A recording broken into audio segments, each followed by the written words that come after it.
ये new normal की जो नींव है वो सदियों पहले रामचरितमानस में लिख दी गई थी, जिसकी चौपाई है, बिनय न मानत जल्द ही जड़ गए 3 दिन बीत, बोले राम सकोप तब भय बिनु होए न प्रीत। इसका अर्थ ये है कि विनय और धैर्य जरूर ही महत्वपूर्ण गुण है, पर जब धैर्य का बांध टूट जाता है तो भय के बिना उसका कोई उपचार नहीं बचता। हमारी सरकार के दृढ़ संकल्प से और सेनाओं के अदम्य शौर्य के वजह से आज एक नए भारत को विश्व स्तर पर स्थापित किया गया। ये नया भारत क्या है? ये नया भारत वो है जो शांति के लिए गौतम बुद्ध और महावीर जी के दिखाए हुए पथ पर तो चलता है, पर अगर राष्ट्र सुरक्षा की और राष्ट्र हित की बात हो तो प्रभु श्री राम के धनुष को और श्री कृष्ण के सुदर्शन चक्र को भी उठाना जानता है। आज इस चर्चा के 2 भाग हैं। पहला भाग है पहलगाम पर हुआ अटैक और दूसरा ऑपरेशन सिंदूर। पहलगाम पर जिस तरह से अटैक आतंकवादियों ने किया वो नागरिकों पर अटैक नहीं, वो मानवता पर अटैक है।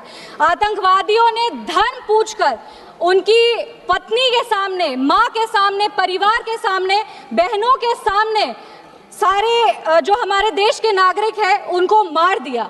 हम लोग ये पूरा देश वो चित्र कैसे भूल सकता है जब एक नवविवाहित महिला लाल चूड़ी पहनकर अपने पति के शव के बगल में बैठी थी। इसने पूरे देश को झंझोड़ करके रख दिया था।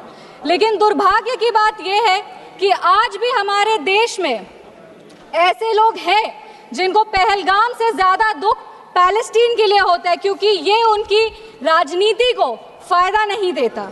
लेकिन जहां राजनीति के लिए कई लोग चुप्पी साध लिए, वहां हमारे यशस्वी प्रधानमंत्री ने राष्ट्र धर्म निभाया और उन्होंने महिलाओं के आंसुओं को ही नहीं पोंछा, पर महिलाओं के स्वाभिमान को और सम्मान को पुनर्स्थापित किया। हम बता देना चाहते हैं कि ये एक नया भारत है और आतंकवादी हमले के बाद ये भारत मोमबत्तियां नहीं जलाता, ये दुश्मनों की चिता को जलाता है।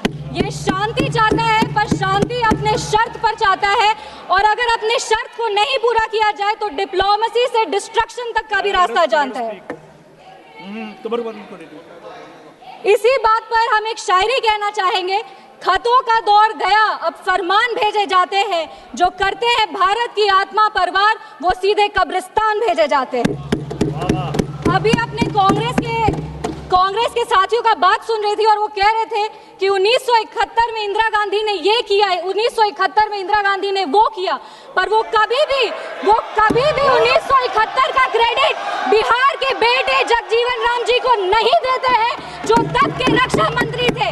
बांग्लादेश ने उनको 1971 का वॉर हीरो डिक्लेयर किया था, और रक्षा मंत्री होने के जंग के बाद भी उन्होंने सैनिकों के रिहैबिलिटेशन के लिए काम किया। लेकिन कांग्रेस पार्टी इसको कभी नहीं रिकॉग्नाइज करेगी, क्योंकि उनको दलित नेतृत्व से समस्या है। वो सिर्फ उनके साथ रहना चाहते हैं जो बाबा साहब के चित्र को अपने पैर पर रखते हैं। अगर हम ऑपरेशन सिंदूर की बात करें तो ये सिर्फ टेरर लॉन्च पैड्स को ध्वस्त नहीं किया, ये पूरी तरीके से पाकिस्तान के हौसले को ध्वस्त कर दिया है। लेकिन एक आश्चर्य की बात है मैम, और आश्चर्य की बात यह है कि हमारे दुश्मन देश में एक युवा नेता है और एक युवा नेता हमारे विपक्ष में है।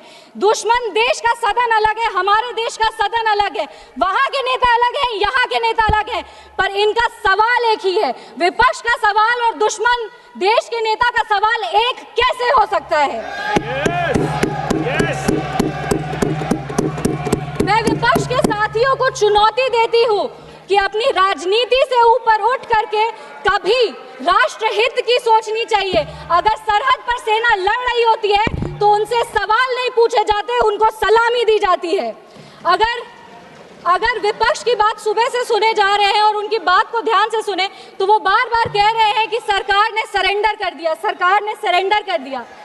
सरेंडर से इनका विशेष लगाव इसीलिए भी है क्योंकि इतिहास गवाह है इन्होंने कितने बार विश्व के सामने भारत का सर झुका दिया है। 1962 में नेहरू जी की दोस्ती की नीति ने हमारे देश के धज्जियां उड़ा दिए थे। 14,500 वर्ग मील जमीन पर कब्जा कर लिया था। अमेरिका के तब के राष्ट्रपति ने कहा था कि भारत हमसे भीख मांगते हुए आया था। 1971 में वेस्टर्न मीडिया ने प्रधानमंत्री के बारे में जो भी कहा हो, उन्होंने हमारे देश के बारे में, भारत के बारे में कहा कि भारत एक धोखेबाज देश है और भारत नागरिक धोखेबाज लोग हैं। ये था भारत का इमेज आपके शासनकाल में। 1985 में CIA के क्लासिफाइड रिपोर्ट्स है कि विदेशी तंत्र भारत की सरकार को चलाती थी। इनसे जवाब मांगिए। 2001 विश्व के सबसे बड़े लोकतंत्र के सबसे बड़े मंदिर पर हमला हुआ और ये लोग चुप बैठे रह गए। 2008 मुंबई अटैक, पूरी तरीके से देश को झकझोर दिया गया, पर इन्होंने कभी नहीं जवाब दिया। अगर आज आतंकवादियों को जवाब दिया है तो वो हमारे यशस्वी प्रधानमंत्री श्री नरेंद्र मोदी जी की सरकार ने दिया है।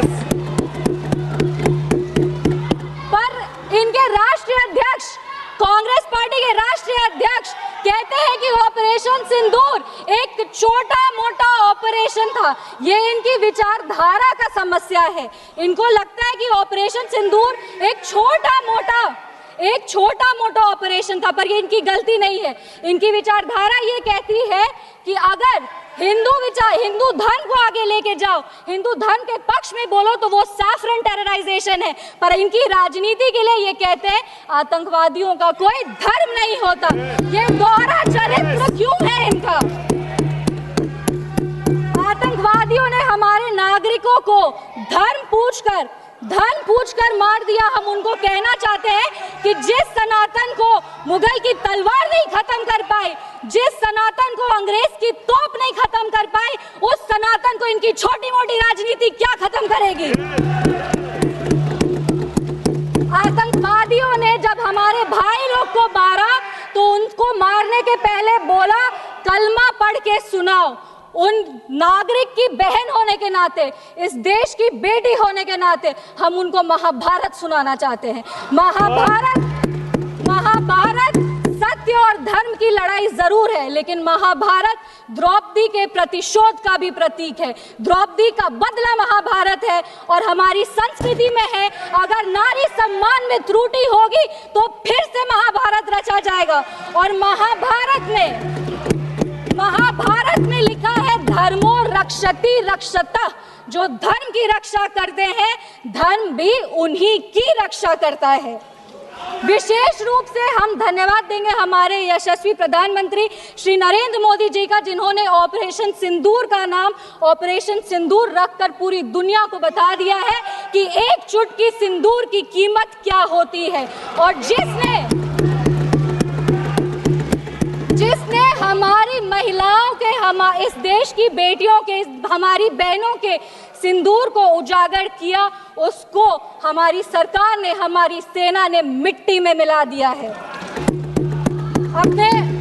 अपने वाणी को विराम देने के पहले बस एक पंक्ति पढ़ेंगे। अगर उसूल पर आए तो टकराना जरूरी है, अगर जिंदा हो तो जिंदा नजर आना जरूरी है। भारत एक जिंदा देश है, उसकी रगों में अखंडता का और एकता का खून दौड़ रहा है। और जब जब भारत की अखंडता पे और एकता पर प्रहार होगा, भारत एकजुट होकर के मुंह तोड़ जवाब देगा। जय हिंद, जय बिहार, भारत माता की जय।